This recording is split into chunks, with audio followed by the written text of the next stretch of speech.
Magandang oras, magandang buhay mga kababayan, mga ka-Golden Boy. Meron tayong pulusuhan na video dito. Ito ang pahayag ni Amy Marcos na si Chess Escudero ay ambisyoso daw. Sa anong paraan? Ito ay nag-ugat na bangayan nila noong nag-contempt si Bato at sinugundahan ito ni Amy Marcos. Kinontempt yung Special Envoy to Transnational Crimes. Itong si Marcos Lacanilaw ay kinontempt, pinakulong ni Bato at Amy na walang kasalanan. Kaya pinawalang bisa ni Chess Escudero, hindi pinirmahan ang contempt order. Kaya nagalit si Amy, sinabi niyang ambisyoso. Well, narito ang ating video courtesy sa atin ng Sa Iyong Araw, atin panoorin. Contempt at sinabihan kami na wag na lang, kaya hahayaan ko na lang. Senator Amy, hindi nakabalag kay Senator Cheese. Senator Amy, walang nagawa kundi sumunod. Ayon kay Senator Amy, sinabing pinagbawalan daw siya mag-contempt. At ano ang kinalaman ni Senator Cheese dito? Halika, atin itong pag-usapan, mga kaibigan. Sinirmo na ni Senate President Cheese Escudero si Senator Amy Marcos. Huwag daw niyang gamitin ang Senado para sa kanyang pansariling interes sa politika. Matinding panggigisa ang inabot ni Special Envoy on Transnational Crime Ambassador Marcos Lacanilaw sa pagdinig ng Senado kaugnay ng pag-aresto kay dating Pangulong Rodrigo Duterte. Ito ang gumigisa lang naman kay Marcos Lacanilaw dyan ay si Bato lang at Amy.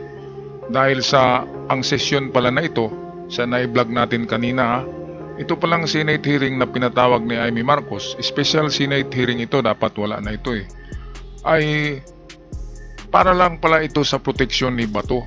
Para pag-usapan dito na hindi na dapat Interpol, na hindi na sila dapat papasukin dito at mag-aristo pa ng isang tao. Ang tao na ito na tinutukoy ay si Bato de la Rosa.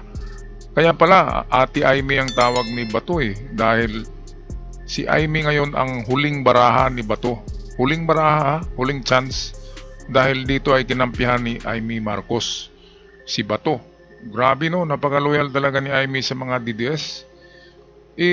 Itong si Lacanilaw ay ginigisa nga nila dahil tahimik lang si Lacanilaw dahil ang nagdesisyon naman noon ay ang hindi natin alam pero sa dinig ko ang desisyon ay nasa DOJ, Department of Justice, at kay Remulla, ang Undersecretary ng Justice Department, at kay General Torre, at mayroong pang isa. At of course, with approval from the Chief Executive, di ba? Mga kababayan, kaya pwedeng i-bypass si Lacanilaw doon Kasi special envoy lang naman si Lacanilaw. Ang ano talaga diyan, ang may hawak diyan ay ang DOJ. At of course ang ating NBI, Armed Forces of the Philippines, led by General Torre at yung isa pang general na hindi natin nabanggit. Well, ito ang sabi ni Amy Marcos ay ambisyoso daw si Chess Escudero. Mamaya atin tatalakayin kung sino ang ambisyoso sa dalawa. Okay, so patuloy muna tayo sa video. Ambassador Lacanilaw, I find your answers very misleading. Madam Chair, I move to cite in contempt Ambassador Lacanilaw. The ambassador is cited in contempt, I'm sorry. Ayan grabe tong si Bato. Walang rason, kinontempt si Lacanilaw para lang makaganti sa pagkahuli kay Digong. Pero hindi nila makaya si Crispin Remulla. Si Crispin Remulla, malaking role sa pagka-surrender kay kay Digong. Pero hindi nila kayang banggain si Remulla yung binangga nila yung maliliit lang. Di ba mga kababayan? Anong ni Bato? Anong rason niya na i-contempt sila kanila? Wala nang ginawa yung tao Tapos ipakulong nila. Kaya nagdesisyon si Chess Escudero. Alam naman natin na si Chess ay parang neutral lang si Chess, di ba? Yung sa impeachment nga ni Sara, ang tagal-tagal Binigyan pa ng leeway time si Sara para makapag-isip-isip. Hindi nga minamadali ni Chess Escudero, tapos ngayon sasabihin ni Amy na ambisyoso daw. Hindi naman, di ba? Dahil nagproteksyon lang si Chess Escudero sa karapatan at kapakanan ng Senado. Dahil ginawa na itong Senado ng sirkos. Ginawa ng parang entablado lang, stage ng mga ambisyon nitong si Bato de la Rosa at Amy Marcos. personal na ambisyon eh. Kasi dito nila inaano eh. Dito sila nagipag-away, yung paghuli kay Digong, dito nila parang inaano, nag-revenge sila dito sa Senate hearing na ito. Kaya gusto nila merong mga makontempt dyan eh. Bakit hindi nila makontempt si Crispin Remulla? Di ba? Hindi nila makontempt yan kasi isang trusted yan na tao ni Marcos noon pa.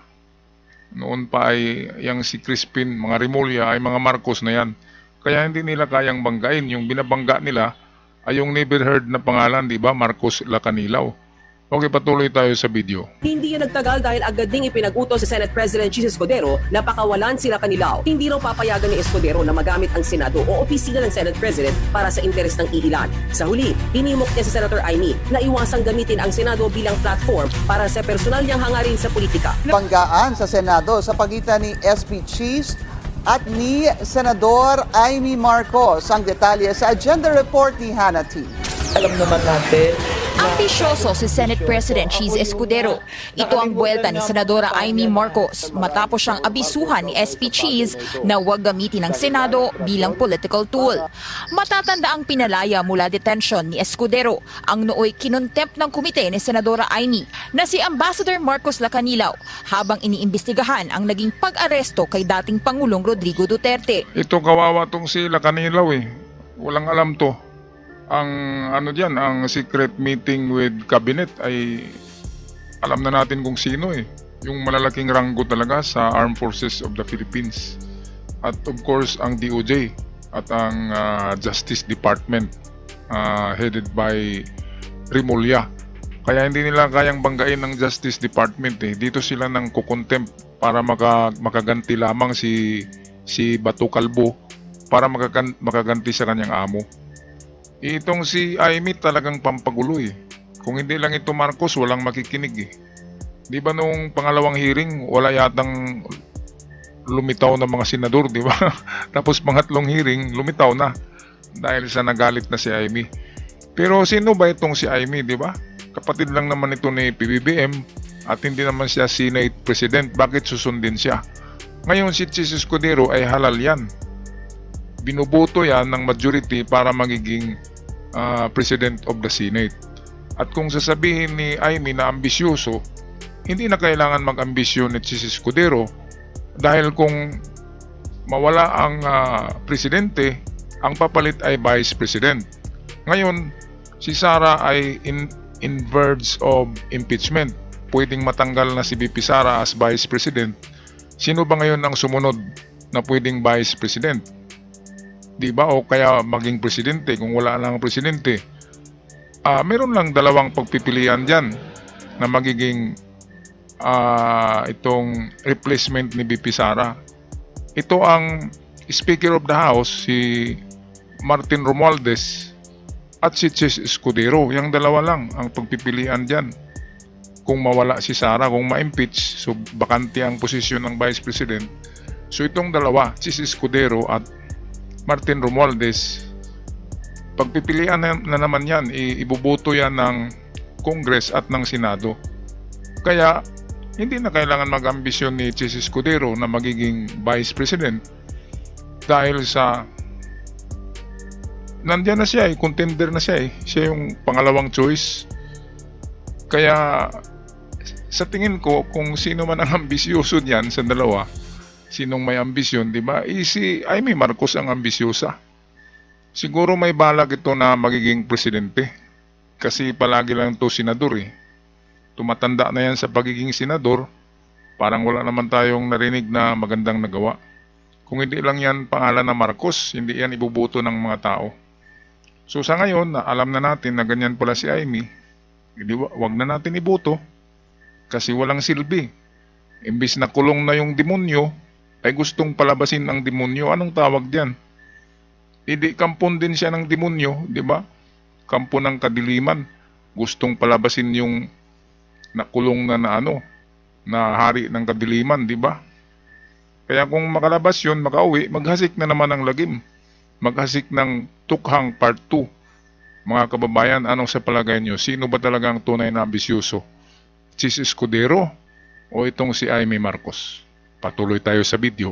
Sila Canilaw ang opisyal ng Malacanang na dapat daw ay nagtiyak sa pagharap sa dating Pangulo sa lokal na hukom bago isuko sa ICC. Pero di ito nangyari kaya siya kinontempt. Ani Escudero, lumabag sa due process ang senadora dahil pinadetain niya sila Canilaw nang di niya inaapruba. Pinaalala ni Escudero na hindi para gamitin ang Senado sa pansariling interes. Ayan, grabe no. Pag-contempt pala nila Bato at Aimee, hindi kasi ako nanonood nito eh. Kasi alam naman natin na walang mga utak yan. Bakit manonood tayo niyang, pinag-diskurso nila dyan, yung diskusyon nila dyan ay diskusyon ng mga bata, utak bata eh. Alam nyo na, Bato de la Rosa, ano bang isip niyan? Nandiyan pa si Aimee na parang budol-budol. Parang nabudol, di ba? Parang Budo Darli. Nakadilat yung mata. So, boring talaga na na session, na hearing. Kasi nakulong na nga yung demonyo eh. Tapos, pag-usapan pa. Ngayon, ang gusto pala ni Aimee ay hindi na dapat maulit yung ginawang pag-aresto ng Interpol sa isa sa mga galamay ni Digonyo.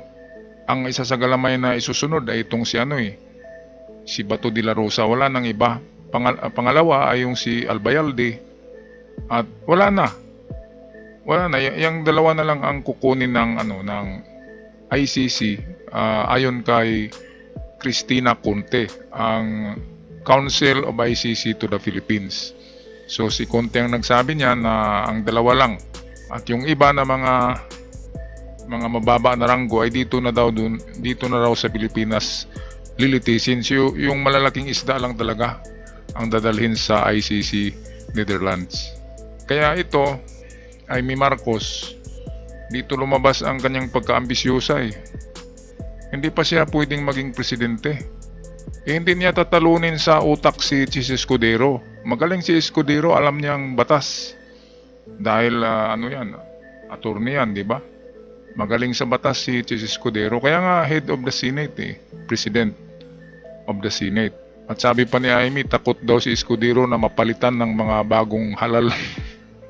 Wala naman kasi problema kasi majority ng mga senador na mananalo ngayong Mayo ay of course mga senador naman ni PBBM. Kaya kung sino man dyan ang magiging Senate President sa 2025, sigurado yan ay alyansa. Di ba alangan naman na si Bongo ang magiging Senate President, minority lang sila eh. Pagbutuhan na yan, di ba? Pagbutuhan na, ay majority wins talaga sa Senado. Okay, tapusin na natin tong video. Palag ng senadora, baka kinakabahan lang daw si Escudero dahil may mga bago nang papasok sa Senado. Mataas ang iniisip nun eh. Bagong kongreso, syempre, bago na naman ang Senate President. Siguro, baka natetens. Hindi ko alam.